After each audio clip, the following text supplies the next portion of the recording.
90 kilometre कार्यान्वित झालेला आहे। 111 किलोमीटरची कामं ही एकदम ॲडव्हान्स स्टेजमध्ये आहेत। त्यातलं प्रत्येक काम दरवर्षी 30, 40, 50 किलोमीटर पूर्ण होणार आहे।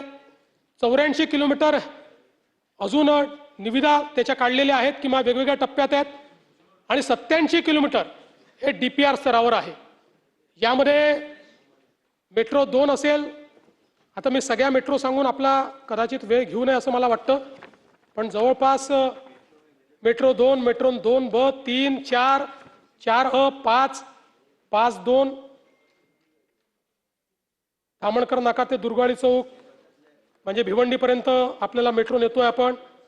Metro 6, metro 7, metro 7A, metro 8, metro 9, 10, 11, 12, 12A, 13, 14 अशा पद्धतीनं। आणि मला या गोष्टीचाही आनंद वाटतो की इतक्या मोठ्या प्रमाणात पाऊस झाला, इतक्या अडचणी आल्या, पण मेट्रो बंद असल्याची एकही बातमी आली नाही।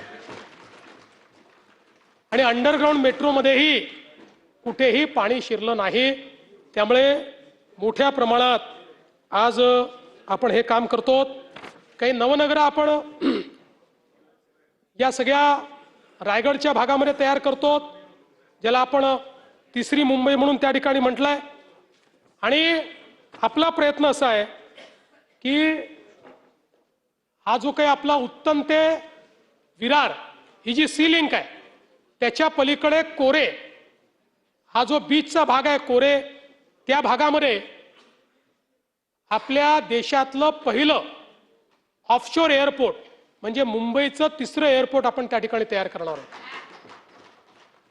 आणि हा जो काही उत्तम विरार लिंक आहे ती लिंक तिथपर्यंत जाणार आहे।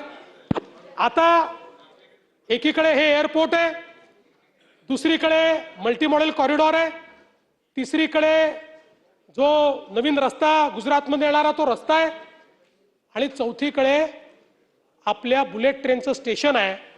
एक अशी व्यवस्था या ठिकाणी उभी होते आहे, चौथी मुंबई त्या ठिकाणी उभी होईल। चौथी मुंबई ही आपण त्या ठिकाणी तयार करू आणि एक आधुनिक अशा प्रकारची मुंबई असेल।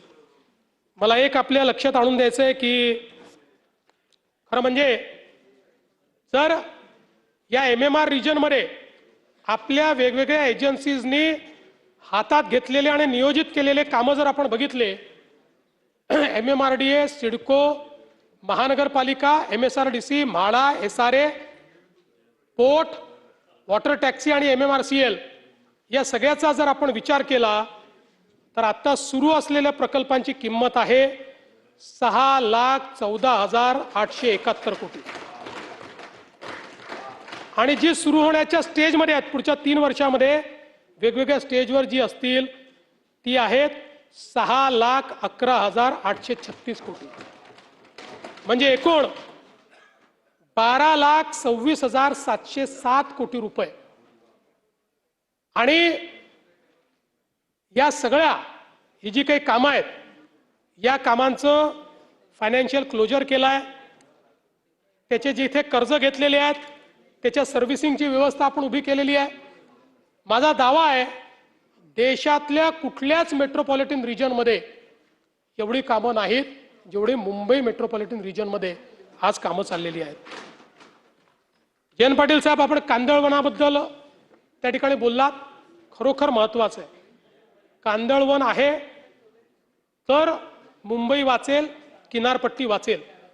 आणि म्हणून मला सांगताना आनंद वाटतो, कारण हे खरं आहे आपल्याला कोस्टल रोड करता कांदळवन कापावं लागलं, नॉर्थ कोस्टल रोड करता कापावं लागलं, पण सातत्याने केवळ कंपेन्सेटरी नाही तर ॲडिशनल कांदळवन आपण लावण्याचा या ठिकाणी साधारण गेल्या 10 वर्षात सातत्याने प्रयत्न केला आहे।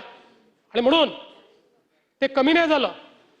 2021 साली आता आपल्याकडे जे डेटा आहे हा केंद्र सरकारचा डेटा आहे, 302.70 चौरस मीटर होतं ते 315.9 चौरस मीटर म्हणजे 12.39 चौरस किलोमीटर, मीटर नाही 12.39 चौरस किलोमीटर एवढी कांदळवनात वाढ झालेली आहे।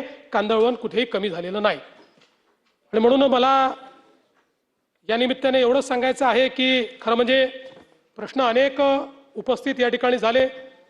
अमित साटम यांनी फनेल झोनचा प्रश्न उपस्थित केला.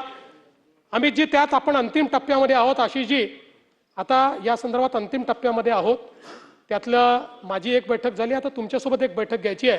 ती बैठक झाली की हा फनेल झोनचा जो प्रश्न आहे तो आपण त्या ठिकाणी निश्चितपणे मार्गी लावू. सुनील प्रभू साहेबांनी PTS आणि PAP याच्यामध्ये, प्रभू साहेब तुम्ही PTS आणि PAP चे रूपांतर करून पर्यायी घरांचा मुद्दा मांडला. आपल्याला माहिती आहे की आता एकूण चटे क्षेत्र निर्देशांकापैकी 50% PTC सदनिका आणि PAP सदनिका म्हणून परिवर्तित करण्याचे निर्देश ऑलरेडी आपण दिलेले आहेत. त्यामुळे तुमचा प्रश्न त्या ठिकाणी सुटतो. अतुल भातखळकरांनी देखील काही मुद्दे मांडले. अकोमोडेशन रिझर्वेशन अंतर्गत हा तो करणार आहे आपण, ठीक आहे.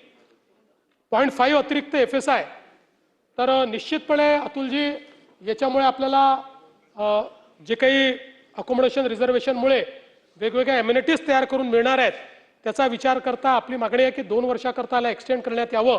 याचा जरूर पॉझिटिव्ह विचार करण्यात येईल आणि याला एक्सटेन्शन जे आहे ते देण्यात येईल. त्याचनंतर अजून अमीन पटेल साहेबांनी काही विषय मांडले होते. ट्रान्सपोर्ट सिस्टीम एकमेकाला जोडण्याच्या संदर्भात ते आपण करतो. सिंगल तिकीटवर आपण ते आणलेलं आहे.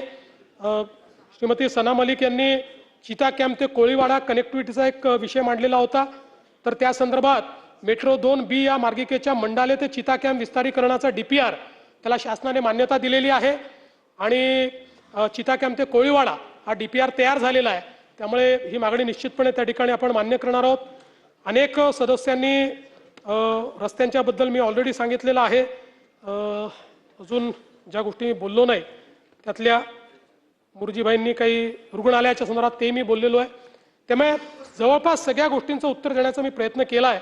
काही गोष्टी राहिल्या असतील तर त्याची उत्तरं जी आहेत ही आपण निश्चितपणे या ठिकाणी देण्याचा प्रयत्न करू. मला या निमित्ताने एवढंच सांगायचं आहे की मुंबई आणि MMR रिजन हे महाराष्ट्राच्या विकासाचं ग्रोथ इंजिन आहे. आपण साधारणपणे आपल्याकडे ITचं जे रेव्होल्यूशन झालं हे रेव्होल्यूशन आपण बंगलोर आणि हैदराबादची हारलो म्हणजे हारलो नाही पण त्यांच्यापेक्षा मागे पडलो. याचं एकमेव कारण होतं इन्फ्रास्ट्रक्चर डेफिसिट. आज मला सांगताना आनंद वाटतो ते इन्फ्रास्ट्रक्चर डेफिसिट आपण पूर्ण केल्याबरोबर आज पुन्हा एकदा मुंबई हे देशाचं फिनटेक हब झालं. मुंबई हे देशाचं स्टार्टअप हब झालं आणि मोठ्या प्रमाणात आज सर्वात जास्त इन्फ्रास्ट्रक्चरची गुंतवणूक आणि FDI हा MMR रिजनमध्ये त्या ठिकाणी येतोय. अनप्रेसिडेंटेड अशा प्रकारची ग्रोथ या ठिकाणी होते. यातनं सर्वात जास्त रोजगाराची निर्मिती होणार आहे. भविष्यातली जी काही महाराष्ट्राची वाटचाल आहे यामध्ये रोजगार निर्मिती करता एक इंजिन म्हणून आपण मुंबईचा वापर करतो. पण केवळ मुंबईपुरतं नाही तर आता पुणे असेल, छत्रपती संभाजीनगर असेल, नागपूर असेल, अगदी गडचिरोलीपर्यंत हे ग्रोथ इंजिन आपण त्या ठिकाणी नेलेलं आहे. त्यामुळे मला विश्वास आहे की निश्चितपणे ज्या काही आपल्या अपेक्षा आहेत त्या अपेक्षा आपण पूर्ण करू. मी या निमित्ताने एवढंच सांगतो की हे जे सरकार आहे या सरकारला विकासामध्ये रुची आहे. या सरकारला सर्वसामान्य माणसाला घर मिळालं पाहिजे हा आमचा प्रयत्न आहे. त्यामुळे कोणी किती टीका केली आम्ही टीकेला उत्तर देऊ, टीका ऐकून घेऊ, पण आमच्या कामावर त्याचा परिणाम होऊ देत नाही. आमचं काम हे सुरूच राहील. आणि म्हणून जाता आता एवढंच सांगतो, मंजिल मिल ही जाएगी भटकते हुए ही सही. मंजिल मिल ही जाएगी भटकते हुए ही सही. अरे गुमराह तो वो है जो घर से निकले ही नहीं.